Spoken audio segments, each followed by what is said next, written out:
Is there a more iconic place in the world and culture than Walt Disney World? I think we'd all agree to that. The place where Super Bowl MVPs aspire to go and where parents and grandparents throughout the land stream to by the thousands every year. Walt Disney World is more than just a place where your dreams can come true.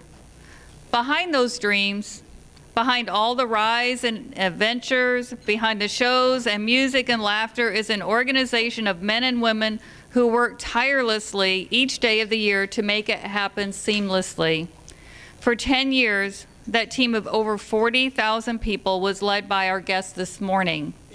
His bio is in your program, but suffice it to say that he was not content simply to lead. He also taught his team how to lead. Ladies and gentlemen, please help me welcome Lee Cockerell.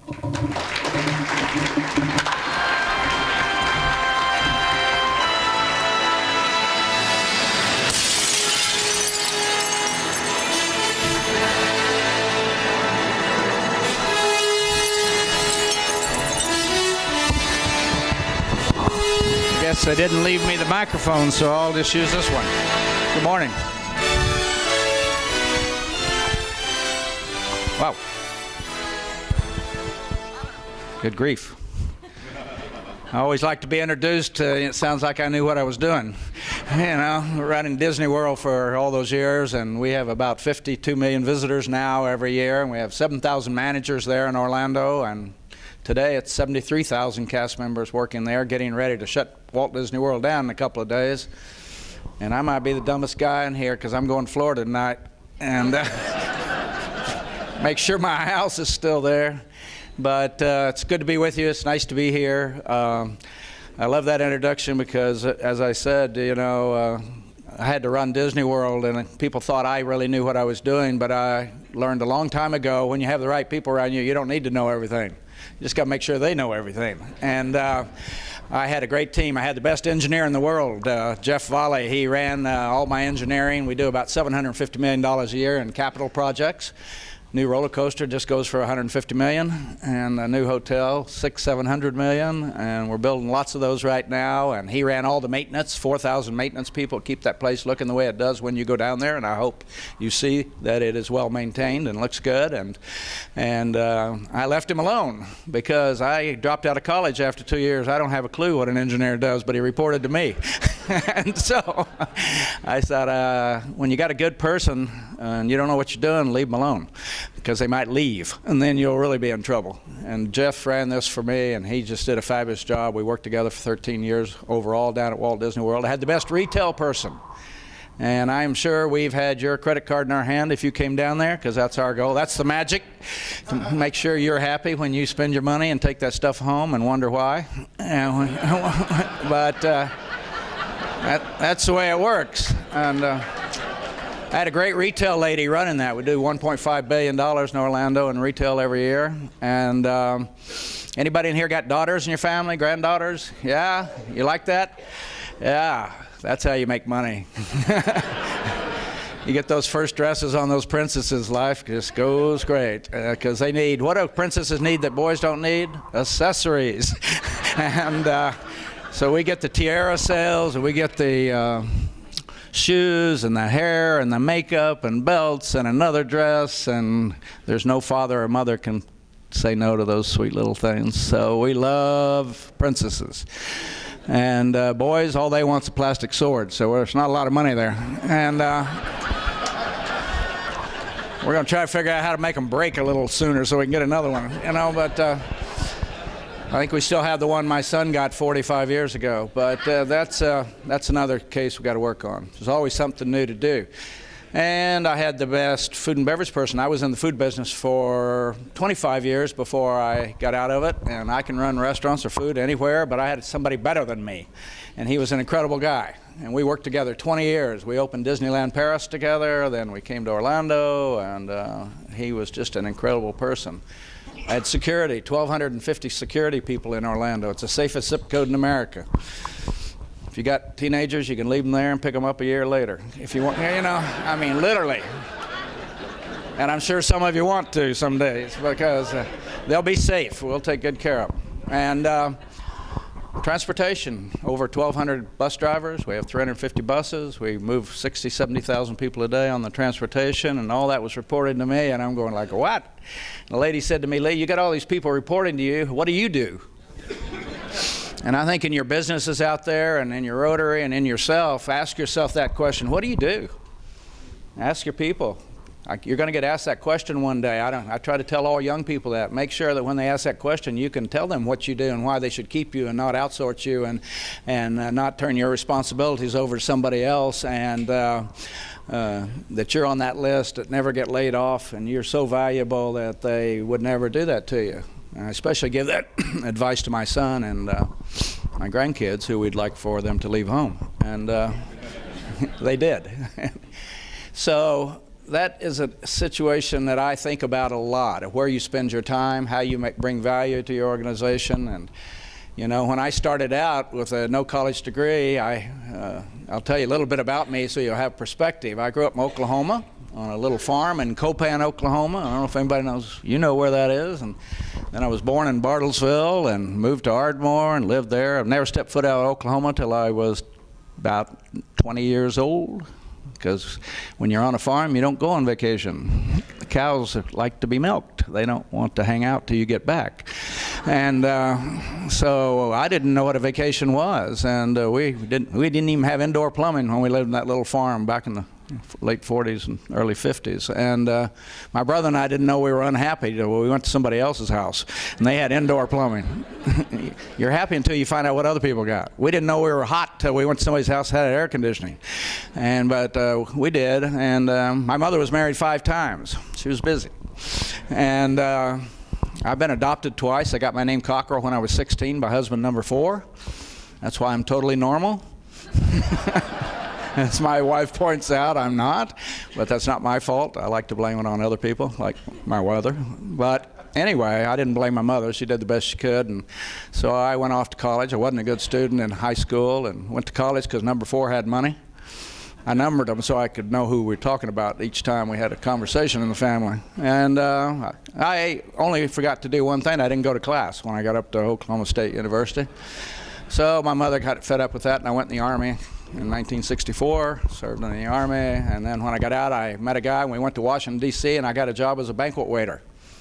And let me tell you what, one thing you learn working on a farm, you work. And we didn't even call it work.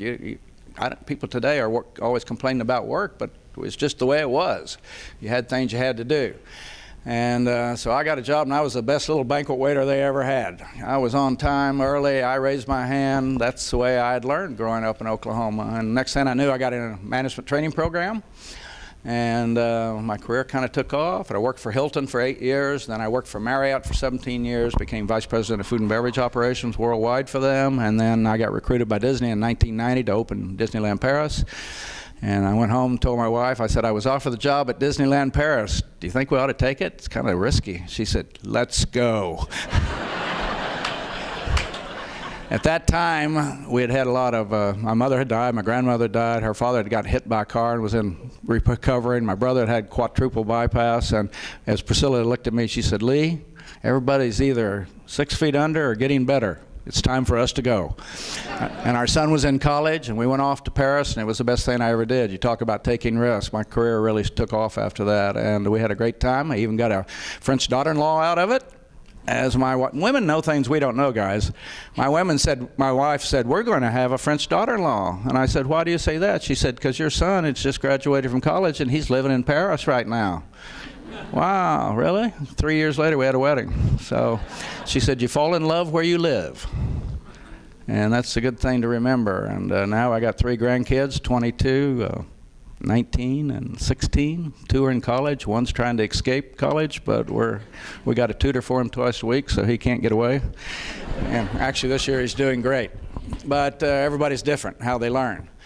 So I thought about that all the time, where I spend my time. And at Disney World, I spent my time in 3 areas, because you got to really identify where you can make a difference. And if you hire experts that got great people around you, you don't need to be bugging them. They can come see you when they need to see you. But if they are an expert, they know what they're doing, and you've been careful about hiring them, and they've got their budget, and they know how to run it, let them run it. So you take that time and decide what you're going to do. Great leaders do not want somebody looking over their shoulder every minute telling them what to do, because they will leave. The great people can leave, the average people will stay, and then you will have a big problem. And so I spent my time in 3 areas that I knew I could make a difference in. I used my authority, my position, my anything I could use to get things done. So the first place I spent my time was making sure I was totally involved in all systems, procedures, everything we did on how we hire people, that we get the right people in the organization. And you already know that in this room. I'm going to tell you a lot of things Chantel told you already in a little different way maybe, or the same way. And there's nothing new, but when you get the right people around you, that's the name of the game. That's the secret at Disney. If you want to know the secret at Disney, we have better people. Even today, if you want to work at Disney, you have to go on the internet and take a 136-question quiz. We want to know who you are. We want to know if you have high energy. Do you have stamina? Do you have the right attitude? Are you going to be disciplined? Are you going to be to work on time? And a lot of people have trouble getting through that. 90 of those questions are graded. About 40, 50 are asked a different way just to see if you're lying or if you think you're lying. And so we can sort it out. They're very predictive, and we do a good job with it. A lot of people don't get through it. But if you get through it, when I was there, it's changed a little bit now. You had to go over to the casting center and fill out an application. But before you filled out the application, you get to watch a film about Disney expectations. Expectations for working at Walt Disney World. And let me tell you, one thing I think most organizations don't do, you may, a lot of companies don't do, a lot of parents don't do, or clarify expectations for performance. And that's what we do well. The film starts out talking about being on time to work, hospitality, taking care of our guests, no visible tattoos, no visible piercings, no purple hair, no weirdness in any way. We're putting on a show. Cinderella cannot have a tattoo on her neck. Mickey can't smoke while he's talking to your kids. Goofy can't text while you should be paying attention to your children. You can't bring your phone on stage. You have to leave it backstage. You can look at it when you go on break. There's no phones out there. There's no nothing. We control those things and keep that because we're in the business of creating magic. So Disney is the happiest place on earth or else. We clarify with people our expectations, and I will tell you, if you go back in your life and question your own expectations, you will find that you could be better in this area. Don't be bashful with your children, with your people at work, with anybody you're dealing with, because you'll have more trust, people will believe you. It just all works when expectations are high. And so that's the area we're really good at. And after that film is over, guess what happens? 20 to 25% of the people decide not to work for Disney. They get up and they leave, and that's good. We can go to that other place, wherever that is. Because now we don't have to spend our time coaching and counseling, getting lawyers and legal and government issues and discrimination stuff going on and all that stuff. So we're really interested in sorting out way up front. And the same with management. We're very careful who we hire with management. If we have a vice president job, or sometimes 6-7 months we take to find the right person. We want them to be there for a long time. So we don't do it quickly. So that's the first place I spent my time, because if you get that right, let me tell you what, just about everything else goes right. And you talk about what's important to get right first, and that is it. Get the right people in your organization and around you. Second place I spent my time, training. Let me tell you, at the end of the day, training is the other thing we are famous for. We spend a lot of money on it. We get our money back many times over. We train you, we test you, and we enforce our training, which means a lot of organizations have training, but they don't enforce it. And our leaders are not bashful. Our job is to enforce the training, because that's why we gave it to you. If you're not going to enforce it, don't have it. If you don't want to enforce a policy, don't have it. So if you come in and you got hair's too long, or you got to get to go home and figure out how you're going to get back where you're supposed to be. And if we run into a cast member that's not doing their job, I will tell you, the chances of you running into a rude cast member at Disney is almost zero. We have a place we take those people. It's down under the castle, and we work with them until they understand what they're going to do. And some don't come back. Seriously. Expectations and clarity. Any of you have a mother when you were growing up who was clear? Huh? Mothers. I love mothers. Mothers don't care if you're happy. Mothers care if you're successful and that you leave home and don't live there forever. And so I think I'm going to write a book one day. It's going to be called Manage Like a Mother. You know what I mean? Yeah. Mothers get it done. And my brother and I didn't mess with our mother. She wasn't very tall, but just didn't mess with her. Wouldn't work out. And we left home promptly. And there was no chance of us coming back. So she did her job. So that's it. Training, training, training. You got to ask yourself when you go back, are you training people enough? Are you really testing people? Do they really know what they learned? Don't practice on your customers. Don't practice on your guests. Don't practice on anybody. Make sure people know before you turn them loose out and to take care of customers or guests. And I'm sure you go to a lot of places, do you, where you find employees that don't have a clue what they're doing? They don't have the answers. They don't know what they're doing. And that's not their fault. You know, just like if you got kids that are a problem, that's not their fault, probably. I said, let me interview the parents, and I know what we're getting. And so anytime you have that, I always look for the general manager of whatever operation it is. I don't want to talk to them. I want to know why this person doesn't know what they're doing, why they didn't have the training, why they don't have the knowledge, why they don't know what they're doing. And you got to ask that and take responsibility for it. If you're in charge, you own it. If the bathroom's dirty, you own it. And we don't go anywhere else. So training, training, training. It's probably the thing we do best. So once you hire great people and train them, guess what? You can go take a nap. And somebody talked about commitment this morning. Chantel talked about commitment, and she's absolutely right. Commitment's everything. And if you don't know what commitment feels like, how many of you have children or grandchildren? How committed are you to them? Will you go all the way for them? All the way. Now think of all the things you think you're committed to, but you won't go all the way. My wife and I, we were out in Carmel up in Big Sur once. We were standing near this cliff with our son. He was about 7, and I said, you know, what if he started to fall? Would you push him back and take the fall? She said, yes. And she said, what about you, Lee? I said, well, yeah. I would for him, but she said, what about me? I said, well, yeah, you know. Might have to have a meeting, talk about that. But with him, it would be instinctive. Commitment's that way. You know you'll go all the way. And people who serve know they'll go all the way. They'll stick in there through the hard times. And that's what we try to put in place at Disney, are people who will go all the way. We do not try to hire people and make them nice. We hire nice people. And that's why we're so careful. You cannot change people. You can make them cover up out of fear for a while, so make sure you're hiring the right people. The right people, making sure you're giving them the right training, test them, enforce your training. It's for them, it's not for you. They're going to have a better life, they're going to have promotions, they're going to get ahead in life by being a good performer, they're going to have job security. You're going to change their life, you're going to change their kids' lives, you're going to change their grandkids' lives, and on down through the century. So those 3 things. The third thing I spent my time on is trying to be a good role model for leadership and management and customer service. You know, I've written 4 books, and when you write books, you got to kind of behave, especially on those subjects. And I have the potential not to behave. My wife told me many years ago, she gave me the best piece of leadership advice I've ever received in my life, and I suggest you give it to your kids and to yourself maybe sometimes. She said, Lee, be careful what you say and do today. Everyone's watching and judging you every second. And do you think we have a problem with that in this country right now? People not being careful what they say and do and what... I mean, really?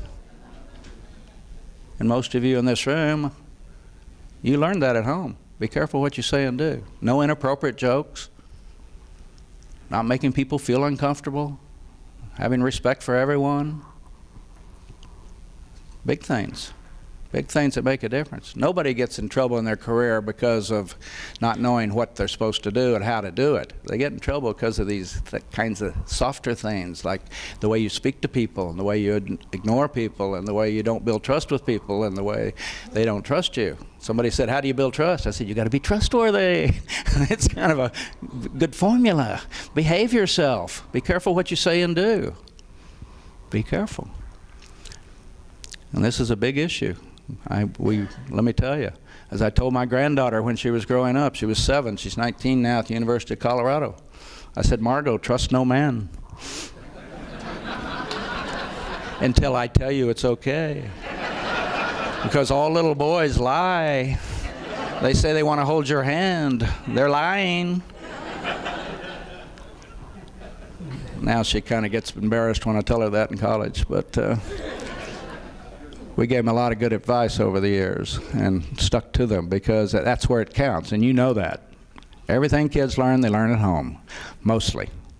And so we talk about, my third thing was to create a culture and an environment where those 40,000 cast members woke up in the morning and wanted to come to work, not have to come. You know the difference in those jobs? You ever had one you hated over the years, way back or now? And the one you had to go in, you needed the paycheck, you didn't like it, you wished on Monday it was Friday, and you wished it Friday it was 5 o'clock at 8 o'clock in the morning? Absolutely. 80% they say of Americans don't like their job. They're not happy with their work. And we were trying to create an environment and a culture where everybody matters and they know they matter. How important is it to make people know they matter in life? You think it's important? You think we're doing a good job with that in America right now, making sure everybody knows they matter? Listen, I've been all over the world doing work, living.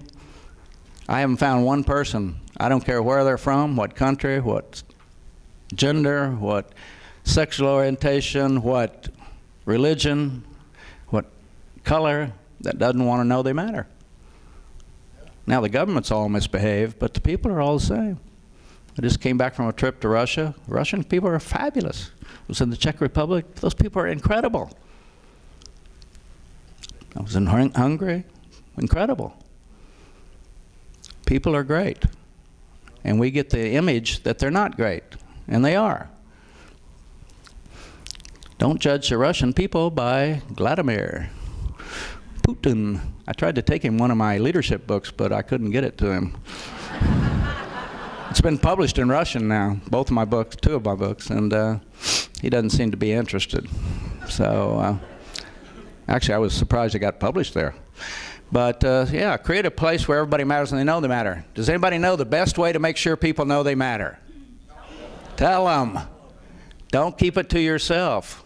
How many times do you tell your kids you love them and they matter and they're the best? And how many times do you tell your wife or your husband? I used to tell my wife I loved her annually. Think how that was working? Because you know what happens? We all get in bad habits. I mean, she's been around a long time. Next August, we'll be married 50 years, so that's quite a while, you know? Yeah. And I've become a better leader since I retired because she said she's going to stay. You might want to check with your spouse or partner. Are they going to stay? But, yeah, so I was at a conference one day and a lady said, well, Mr. Cockerell, I'm getting married on Sunday. My husband better tell me he loves me every day for our whole marriage. And I thought, that's right. I used to do that when I first got married. I went home, Priscilla was standing in the kitchen, and I said, Priscilla, I love you. She said, what's going on? So if you learn anything today from hearing from Chantel or me about how you could be better, don't go back and do it too quick. Just take it easy. Just be a little nicer, so that, and then the next week a little nicer. As Chantel told us, it takes time. If you've been a jerk, it'll take time to recover. And I know no Rotary person is probably like that, but there are some, I'm sure. Their husbands, though. Their husbands, yeah. Hey, there, yeah. There's a lady that knows what's happening. Somebody said you say what you think. Is that true? All right. So here we got 3 things. You got to think about them and teach your kids this stuff. Are you hiring people? Are you getting people around you? Are you selecting people as good as you could, as good as you should? Because it's going to affect these kids you're taking care of and these issues around the world. The quality of the people will translate exactly to how well you do it. If you got great people, you're going to get great results. You have average people, you're going to have average results. And you know what happens when you get poor people. So think about that. Are you training people as well as you should or could, including yourself? That continual learning. Let me tell you today, you have no excuse for not filling in the knowledge gap with all we have at our fingertips with Google and the internet. If you want to know something and you don't know it, guess whose fault it is? It's yours. So I'd be curious. Go find out what's going on. And it builds trust with your people when they're working for somebody that knows what's happening. And it'll help you make better business decisions when you know more. So those are the kinds of things we think about. Are you creating a culture as good as you could or should? I can tell you two things happen. You have two choices when you get to work or to an organization or to a meeting like this, or when you walk into that organization, you have the choice. You can make the culture better, or you can make it worse that day by your own attitude, by the way you treat people, by the way you're not preoccupied, by the way you pay attention, by the way you're available for people. They will say good things about you behind your back. And when you get home at night, guess what? After a stressful day, you have two choices. I even put a little sign on my garage door before it opens, behave. Go in there and be good. I used to go home and turn the television on. For you guys in here, how many of you think when your wife says, "Are you listening to me?" that's a question? So, huh? Anybody think that's a question? Most guys think that's a question. That's not a question. I used to go home, turn the TV on. I was stressed out, have a little glass of wine maybe, and my wife started talking to me, Priscilla, and then I wasn't listening. I don't know what she's talking about. I'm trying to watch the news. And then I'd learn to look at her and try to read that thing across the bottom of the news. And they still can see that look on your face. You have no clue what you're doing. And so, so now I turn the TV off and I listen. Smart. And I was. And that day I came home and said, "I love you." We talked about that. What the lady said. And I said, I used to tell that all the time. What happened? And we talked about, do you think that one little thing changed our relationship? Yes. I tell her every day I love her. And she tells me. Not always, but mostly. And it did change. Because I can tell you, the fuel that drives human performance, and we heard it from Chantel, is appreciation, recognition, and encouragement. In my book, Creating Magic, it's strategy number 7, burn the free fuel. The free fuel is called R, A-R-E, not Exxon, not Mobil, not Phillips, not Canadian Oil Sands, not the coal. The fuel that drives human performance is appreciation, recognition, and encouragement. And if you can learn to give that out more to people, you will see incredible results in performance, bottom line, expense reduction, turnover. It's an amazing thing. And most of us every day in this room, including me, miss opportunities to give this out freely. And it's free. It costs nothing. So if you've got a finance person, they're going to love this. It costs nothing. And it's renewable. And if you keep doing it, other people learn to do it. And you create a culture around your family and around your work where people appreciate getting appreciation, recognition, encouragement. You think anybody in this country needs a little encouragement these days? Huh? Yeah. You think anybody around you needs some appreciation? Yes. Recognition? Yes. Doesn't cost anything. Sometimes it takes 2 seconds. I saw somebody in the hall and I stopped and said, "I haven't seen you for a while. Good to see you. I hear you're doing a great job. I'm glad you're with us. I hope you stay with us. You're the kind of person we need around here." How do you think that person goes off and what do they think? What do they think after that? It's amazing. They get recommitted. Then you give them a big project to do and work this weekend. They're happy. You got to take care of people. Appreciation, the number one thing. Recognition, encouragement. And I guarantee you, if you write down one person and you do it, you want to find out how it works, if your parents are still living or somebody you really love a lot, and you call them up tonight, and if your mother is still living, she answers the phone, which she will, because we don't have anything to say, so we don't answer the phone. Men don't talk on the phone much. Tell her to get your dad on the phone and say this: "I just want to call and tell you how much I appreciate you. Appreciate all the sacrifices you made for me. Just wanted to tell you I love you." And your mother will start crying, and your dad will say, what happened? Did you get fired? You moving back home? Huh? Right? Because when I told Priscilla, I love you, what's going on here? So again, this is a big deal. And I had to learn that in my career. I didn't know this. I grew up in a pretty dysfunctional family. I was real insecure when I started out.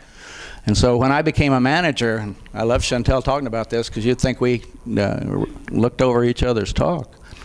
I was real insecure, which made me a control person.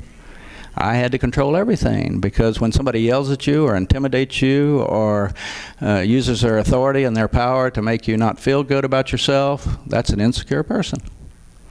And I didn't know that for 15 years until I started working on it. I, too, started reading about Gandhi and Martin Luther King and all these people that got things done with no authority because they stayed committed to what they were doing. They stayed on it, persistence, never gave up, knew what the vision was. And it took me a long time to work myself out of that where I trusted people. I used to want to approve everything. I wanted everybody to come to me. I didn't trust anybody. I intimidated people. I went out to El Paso, Texas to see one of my managers once back in the 80s, and when I got there, he had been transported to the hospital because he was so intimidated about me coming. They went to do an observation on him. He came back and we had dinner that night. I had never met him before. And he told me that story, and that day I thought, boy, my mother and grandmother would kill me if they knew I was behaving this way. And I started going to leadership class, started reading more, I started really rethinking.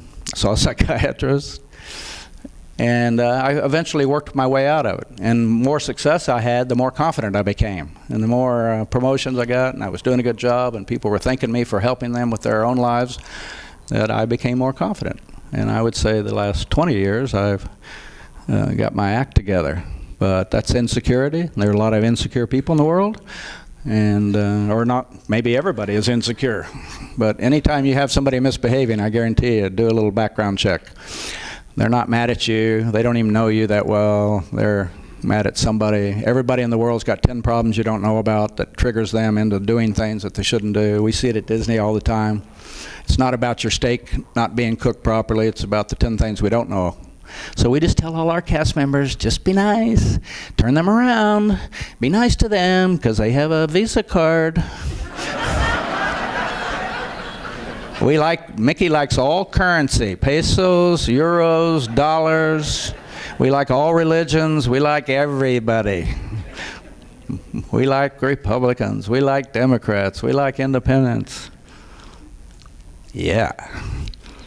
So that's what we teach our people. It's not about you. They're not mad at you. They're mad at your name tag because they're thinking Disney did something to them, and they had such high expectations when they came here because we preach all this happiness and magic and blah, blah, blah. And now we got to perform it. So think about those things. It matters. Now we have competencies at Disney we work on. First competency is technical competency. You got to be an expert at what you do. So we want people to learn what they're doing. I don't care if they're a chef, front office manager, marketing, sales, IT. You got to be a competency in what you do for a living. We really encourage people to be the best. I get a call from college students all the time. They ask me, Mr. Cockerell, can I meet with you for an hour and understand how to be successful like you were? And I say, well, no, you don't need to meet with me an hour. I can just tell you right here on the phone. Be better than everybody else. And I don't mean just technically, I mean attitude. Get your hand up. Get in there early. Get that look off your face when they tell you got to work Saturday night. And you say, oh, my girlfriend's going to be upset. Yeah, they don't care about your girlfriend. Get to work. Get your job done. And next thing you're going to know, you're going to be recognized because most people are not trying too hard. I don't care if you have a college degree or not. If you're a great performer, people soon forget that. And if you're really good, they'll send you back to school and pay for it. And get your degree. Because we're really hurting for great people. I mean, we're hurting big time. And it's going to make a difference. Competency. Second is management competency. Having a system in place that makes sure that you keep your promises, do what you say you're going to do, you're organized, you're disciplined, people can count on you. And most people don't. I will tell you that the amount of disorganization in the world is unbelievable. The people not doing what they say they're going to do, not getting back to you when they say they will, for not following up. And it's not because they don't want to, it's because they don't have any way to keep it up. And by the way, it's getting worse. It's getting worse. All this stuff coming at you. The level of anxiety in the U.S. is huge now. Anxiety and leading to depression. People are not being able to handle everything coming at them. And I can tell you, then what happened? Then a few years ago we got these. Anybody got one of these little babies? My Samsung Galaxy 8, my best friend. We go everywhere together. I hold hands with it more than I do my wife, which she's pointed out. That's sad. It is sad. It's an addiction. I'm trying to get help. She won't let me take it in a restaurant when we go to dinner. Good. But I take it in, then I tell her I have to go to the restroom. She thought I had a prostate problem for a while. I'd go so often. It's pretty sad, huh? And at my age, you can get away with that, too. So that's, yeah, management. And is it, I know there's plenty of old enough people in here. Somebody challenged me last night, but how many people remember paper? Anybody remember paper? Some of you people do. You've been around a while. Some of these young people in here, they say, what's that, paper? What? This is a planner. And what? A planner? Why would you want to have a planner? Yeah, right. And because the phone is great for everything, except the one thing it's not great for. Those apps for your task list don't work very well. And I can tell you, with a phone in my pocket and this planner, which I've had in my pocket for 35 years, you can really make a difference. I wrote a book called Time Management Magic, How to Get More Done Every Day. And the main thing is people have no system for keeping up. They're working on the wrong things. They don't leave people alone. They don't know how to delegate. They don't know how to say no. They don't know many, many things that happen to this. And by the way, if you have children, make sure they get this under their skin, because this is half the reason half kids go to college and don't make it the first year. They're so disorganized and have no discipline. My son and my grandkids went through my time management course, which I do all over the world, because we have a policy in our family that you graduate in 4 years, not 5, not 6, not 7. And they do. Higher expectations and clarity. And its main reason, if you're focused. My granddaughter said recently, she's in her second year of college, she said, you know, Mammy, she called my wife, she said, Mammy, I've learned that if you just read the work and you go to class and you do what you're supposed to do, you make good grades. Huh? Huh? It's a kind of, you know, don't get bored with the basics in life. The basics are always the same. Stay focused, get on it, study, do what you're supposed to do, become an expert. Get yourself a planner and start planning. So I'm not going to give you time management today, but I'll tell you, if you got a planner, you open it up every morning, people say, what do you put in it? How do you decide what to put in it? I said, number one, every day I think about yesterday. What I did yesterday, who I met with, what didn't go well. You know, it's called reflection. When you reflect on yesterday, guess what? The next time that comes up, you do it better because you've thought about it. Most Americans do not reflect. Asians do reflect. How can I do this better the next time? Even if it's a conversation with my wife, or how I spoke to a manager and talked to them about their performance, and on the way home, I thought about 3 other things I should have said to them. You ever on the way home and you remember things you should have done better today? We all do. We all do. Yeah, a human, yeah. So I woke up one night at 3 in the morning. My wife was awake. Priscilla, she said, honey, what are you thinking about? And I said, you. That's the answer. The truth was I was thinking about my Disney problems, because it's a curse for professionals. We never can turn it off. But I told her it was her, and she knew I was lying. But she accepted it. So think about management. Think about yesterday. Fix yesterday before you go forward. Call that client back before they realize you didn't tell them everything. Redo that email you got to send to somebody. Call up somebody before they even know. Fix yesterday quick, because you're all going to forget to do things on the way home, or you're going to think of a better, when you're less emotional, you'll think of a better way you could have done it. Second thing you think about are the responsibilities each one of you signed up for in your life. And there are many, and most people have not thought about them, and they're not putting enough time against them. Like, how many people are married or have a partner? Let me tell you what, I now think about Priscilla every day. Is there anything I need to do? Do I need to invite her to lunch before she says, are you ever taking me out again? And get a card and do this and plan that. Second thing, children. How many people have kids, grandkids? What do you need to do for them today, this week, this month, this year? Get their annual physical, get their inoculations. That's in your business. Getting their checkup. Talking to them about the birds and the bees. If you want to keep your life under control. Going up and seeing their teachers every couple of times a year, how they're doing. Make a connection, relationship with that teacher so she looks after your kids better than everybody else, because most people don't go up there. There's many things. Get them signed up for camp next summer.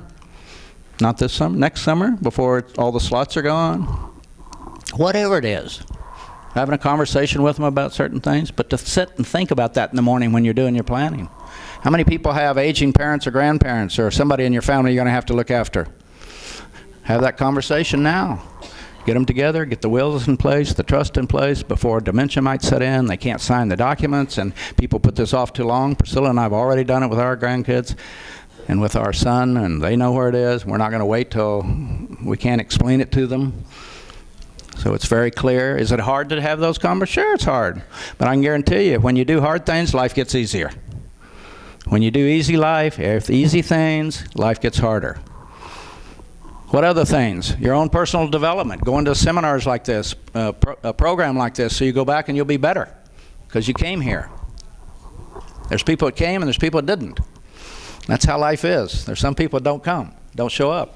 You're going to go back more knowledgeable, and then you can apply it. Your retirement, making sure you got it nailed. Don't try to run those things on the internet yourself. You'll end up working till you're dead. Get an expert to help you. Let me tell you, one thing I know for sure, you don't have to do anything. Just you have to get it done. So surround yourself by experts. I got so many experts helping me. I have a computer guy and a tax guy and a website guy and a guy that does my podcasts, and they do it all. Guy called me up and said, you want to have a podcast? And I said, sure, but I don't want to do any work. He said, don't worry, I'll do it all. You just talk. I said, all right. He does it all. I get credit for it. Make sure you got experts helping you. That's the name of the game today. Life is complex, especially when you get into technology.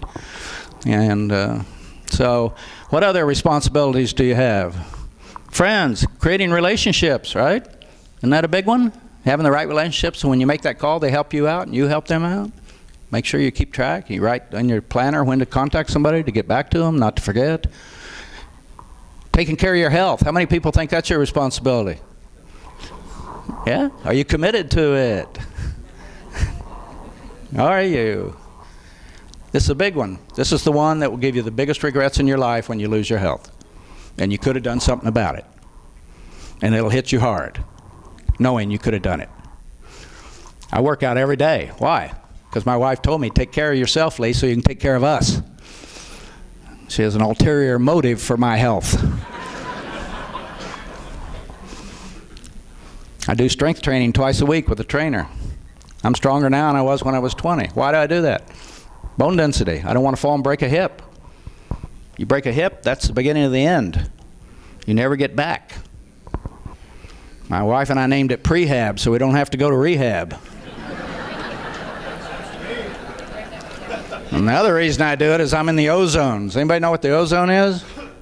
The obituary zone. I'm 73. I could go down any second. I look in the paper. That's kind of the average age. But people who don't take care of themselves. And there's only one more big performance after retirement, and I don't want to have that one yet. I want to go to my granddaughter's wedding. I want to meet them. I want to spend time with them.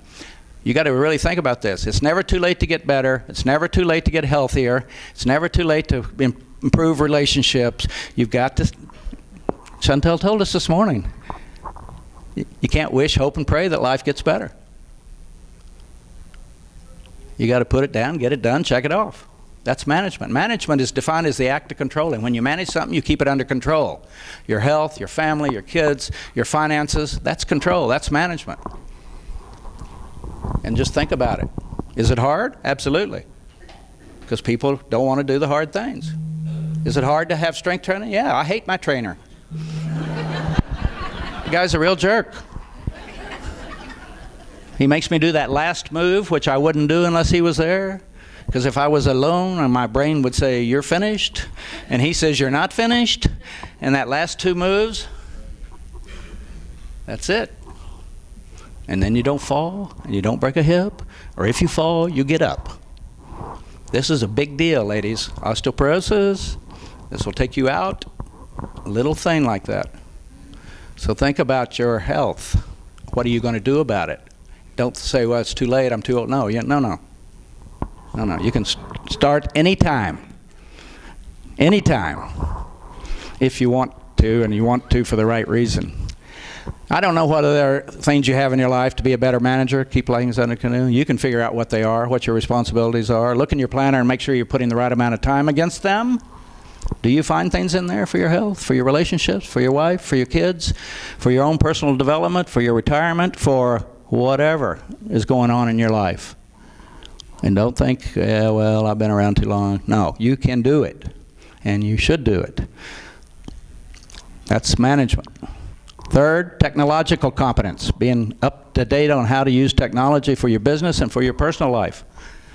Technology, it's a big deal. Stay up with it.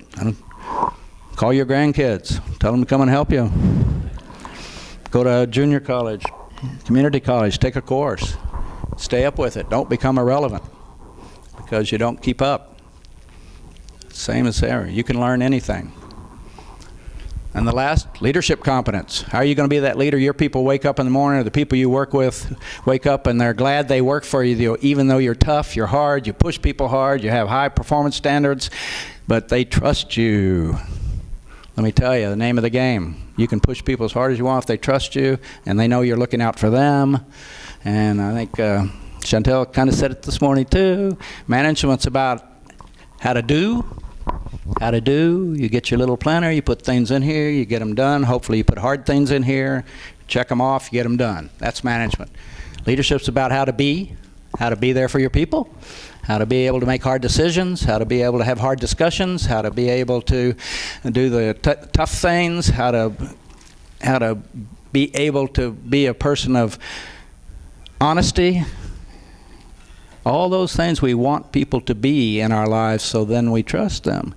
And you got to ask yourself, people are doing a lot, but they're not being a lot. Does anybody agree with that in our country right now? They're doing a lot, but they're not being a lot. And in some situations, let's take Congress for example, they're not doing anything or being anything. I mean, they're not doing either one. That's how you get an 11% approval rating. How would you like to have that approval rating for yourself? Huh? Not doing, not being. Do one or the other at least. Because it's hard. That's why people don't do it. It's hard. Might lose my job. Might not get reelected. I'm more important than the future of the country. Whatever. Hard. It's hard. It's hard. You ought to pick one hard thing you've been putting off for years. And everybody in here's got one. One or two, and next week start working on it till it goes away. Get it out of your life. You will sleep better after that. You'll hate working on it until it's done. And when it's done, you will feel great. Get the hard things out of your life.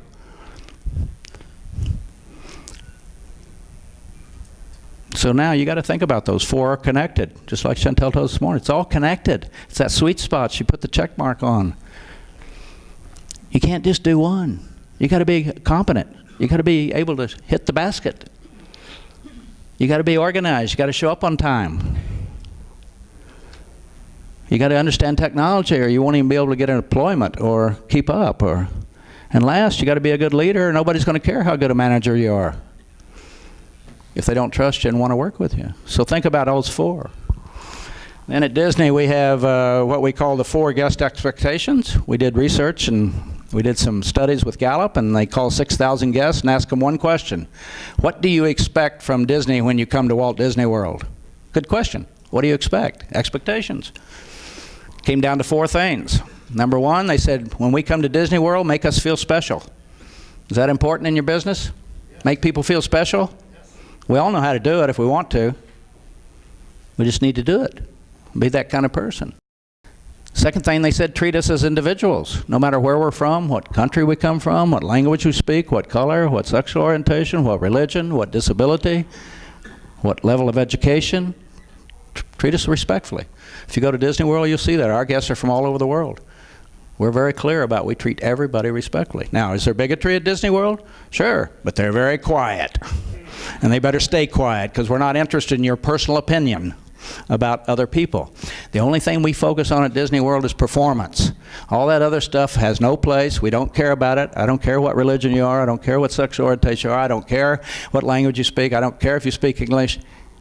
Our job is to performance.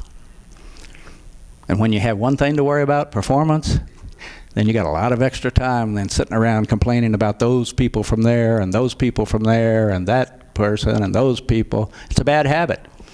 And if you want to get better in this area, I can tell you one thing. You have to forget about half of what your parents told you, because about half of it's not true. I grew up in Oklahoma. I grew up in the South. I lived in a family that was pretty bigoted, pretty racist. Before our son was born, my wife Priscilla and I talked. Now, I left Ardmore. I left Oklahoma. I've been all over the world. I saw that people weren't really the way people told me they were. And we had a conversation, said our son is never going to hear any of this stuff in our house. And guess what I got now today? I have a 48-year-old son that hasn't had one bone of, he loves everybody. That's the way he was brought up. He never heard any of that thing in our house. And then he married a French lady, and I had to quit telling French jokes. I thought they were funny. She didn't. Unless everybody's laughing, it's not funny. And then I got 3 little sweet grandkids that are half American, half French. I guarantee you, they do not care what you do. They only care who you are. They don't see color. They don't see. They're incredible. This next generation is incredible. They're sweet, and they can't see. They watch some of these movies from the 40s and 50s and 60s. They just shake their head. They can't believe it. As my granddaughter said once, she has an African-American friend, black friend, and she said they watch this movie, what is it, the one where boys and black kids are not supposed to dance with girls? What was this? Hairspray. And they got confused when they were little. And she said, Pappy, did you know back in the 1600s, black people couldn't dance with white people? I said, no, Margot, that was the 60s, not the 1600s. But they thought it was funny. And they watched it every time they got together because they just thought it was like a fantasy movie. So you have the ability to be the role model in your family, to be the role model with your grandkids, to be the role model for your employees, the people around you, to just stay out of this conversation. Forget it. And I would say, question your deepest beliefs. Are they really true? Really? And then after that, they said, show respect to us no matter who we are or where we're from. And then last, they said, employees want training and development. That's what they want. They don't know it. They may not say it that way, but training's when you teach people how to do something, and development's when you have to sit down and straighten out their behavior. And you do it for them, just like you do your kids. If you don't develop your kids, you're going to have kids that know how to do things, but they're not going to do it the right way. You have to have those hard conversations. So you can think about that. Man, we said those are what the guests want. The guests want us, the customers want you to make them feel special, treat them as individuals, show respect to them, and have trained employees. We all want that when we go out to do business. And that's the responsibility of leadership. Then we said, what do the employees at Disney want? Let me tell you what, they want the same thing. If I'm doing a good job, make me feel special when I come in. Tell me I'm doing a great job. Treat me as an individual when I got a daycare problem, or I need to be off because my mother's in the hospital and fell and broke her hip, or I need to get off Thursday a few hours early to go up to the school because my son needs a tutor and I've got to talk to the school about it. Work with your people. They'll come back more committed and loyal. You'll get your money back 1,000 times. And by the way, if you haven't had a tragedy in your family, don't worry. It's coming. And I'm sure many of you have had it. And it'll hit your house when you least expect it. And hopefully you'll have your arms around people and your friends and where they work and help them get through these tough times, because we're all going to visit that place. And I would say respect for all employees, same story. And last, employees want to be trained and developed. They want it. If you train and develop them, you're giving them something that they can never lose. When you train and develop your people and treat them respectfully and make them feel special, you'll change generations for down the road. Great-grandkids, long after you're gone. So think about the impact of what you do and how you treat people and what you say about people and how strong the role modeling is. So, I'm going to tell you one more story that kind of, to me, it's personal, and I think it makes the point on leadership. Leadership shows up when you least expect it. Everybody in this room has done things people don't even know about. You've made the decisions, you've helped people, you've done something different because you really care. It's who you are. And I think about who you are. It makes you make quick decisions. You don't have to have meetings because you already know what you're going to stand for and what you won't stand for. It's part of who you are. Yesterday I got a call from my guy that helps me when I write my books. He puts the punctuation in the right place and the grammar, because when you don't do well in school, you don't know where those commas go. And he called me from California and said my wife's mother and father they had a reservation at the Ramada Inn in Orlando to get off the South Florida, and Ramada called and canceled it. He said, can you recommend any hotels? I said, well, first of all, you're not going to get a hotel in Orlando. Just forget that. They can stay with us. He about dropped the phone. I don't even know why I said that. I didn't have a meeting with my wife. She would have said the same thing. It's who we are. That's what we're going to do. Big deal. Put somebody up for 3 days. They're in their 80s. But this other story is my wife has diverticulitis, and she suffers from it. And one day on a Sunday, she came to me and said, Lee, take me to the hospital. My stomach's hurting so bad I can't stand it. We got to the emergency room in 10 minutes, which was my first mistake. Should have gone in an ambulance, because when you go drive in, you get kind of put in the queue. But she was hurting so much, she laid on the floor in the emergency room. And when you do that, they take you in pretty quick, by the way. And they did a CAT scan, found 2 abscesses on her colon, put her in the hospital for 2 weeks, pumped her full of antibiotics, took her home. Another month of antibiotics from nurses coming to the house. All's fine, everything's good again. We go back to the doctor. He said, Priscilla, you're going to have your sigmoid colon resectioned right here. We'll do it laparoscopically. I said, yeah, fine. So August 6th, we scheduled that. Does anybody have a date in your family that's just for your family? The only other date I think it affected me, I think it was November 16th, 1957. You know what happened on that day? Notre Dame beat Oklahoma. 47-game winning streak. I was 13. I was 9 the last time they had lost, maybe 8.5. I was shocked. That was an emotional day. But getting back to August 6th turned out to be an emotional day. Priscilla went in for surgery. It was 3.5 hours. She came out, stayed in the hospital 5 days, took her home on the 11th. By the morning of the 13th, she was in so much pain she didn't know what was going on. I called the doctor. Number 2, here's how I made another mistake. He said, take her back to the hospital. I should have called an ambulance. We go back to the hospital. We register. There's no rooms available yet. So we get on a gurney, put outside the emergency room on a trolley, and nobody's taking care of her. First leader shows up, doctor going on break out of the emergency room, and I stopped him. I said, Doc, let me talk to you. Here's what happened, surgery last week. She needs an IV in her. She needs to be hydrated. She needs a painkiller. She's really hurting. He said, I'm not supposed to do that, because we weren't in the emergency room. Legal issues. And he and I talked for another 5 minutes, and he said, all right, I'll do it. I'll never forget that, because, leaders have to do some tough things sometimes. Legal problems, he could have lost his job, who knows what, but he did the right thing. 2 hours later, we got a room. The doctor comes in, he says, Lee, Priscilla's sleeping, her vital signs are all strong, couldn't be that serious, why don't you go on home, we'll do a CAT scan, check it out. I went home. They did a CAT scan. That doctor kept doing his job. He went home and he looked up her CAT scan on his home computer before he went to bed and saw that her bowel was leaking into her organs. She had peritonitis. She went into emergency surgery. They did surgery. It was. She woke up a week later. She was out for a week on a ventilator. She was really in bad shape. Woke up with a colostomy bag, which was her worst fear. A wound vac she had to wear for 5 months. Stayed in the hospital 21 days. High blood pressure floor. It just got worse and worse. And one day she said, Lee, take me home. They're going to kill me in here. And I took her home. We checked out. Had nurses coming to the house, giving her antibiotics and looking after her and helping me understand how to handle the colostomy, which I didn't even know what one was till that day. But that proves I love her, because that was the case. And the wound vac and seals and alarms on it. And 10 days later, we're back at the hospital. Now she's got fluid around both lungs.